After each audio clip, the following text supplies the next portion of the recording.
প্রিয় দর্শক আসসালামু আলাইকুম। কাছে দূরে যে যেখানে বসে আজকের ইংরেজি শিক্ষা বিষয়ক ভিডিওটি দেখছেন সবাইকে জানাচ্ছি আন্তরিক মোবারকবাদ ও শুভেচ্ছা।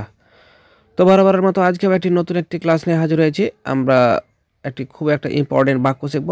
তো চলুন যাই, শুরু করা যাক। দেখতে পাচ্ছেন যে আমি গিয়েছিলাম, এর ইংরেজি হচ্ছে আই ওয়েন্ট। আমি গিয়েছিলাম, এর ইংরেজি হচ্ছে I went.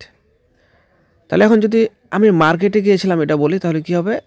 I went to the market. I went to the market. ঠিক সে কথাটা যদি আমি একটি স্মার্টফোন কিনতে মার্কেটে গিয়েছিলাম, আমি একটি স্মার্টফোন কিনতে মার্কেটে গিয়েছিলাম। I went to the market to buy a smartphone.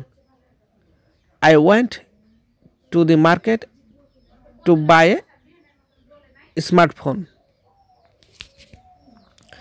জিনিসটা যদি একটু ভিন্নভাবে করা তাহলে দেখা যায় যে দেখো, একটি স্মার্টফোন কিনতে আমার মার্কেটে যাওয়া প্রয়োজন।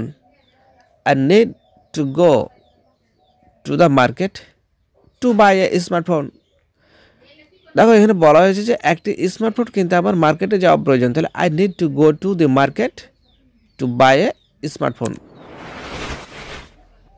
জাস্ট খালি যেহেতু এখানে একটু খালি কথা অ্যাড হলো। তো এই ছিল আজকের মতো। দেখা হবে পরবর্তীতে নতুন কোনো গুরুত্বপূর্ণ টপিক নিয়ে। সে পর্যন্ত সবাই ভালো থাকবে। আল্লাহ হাফেজ।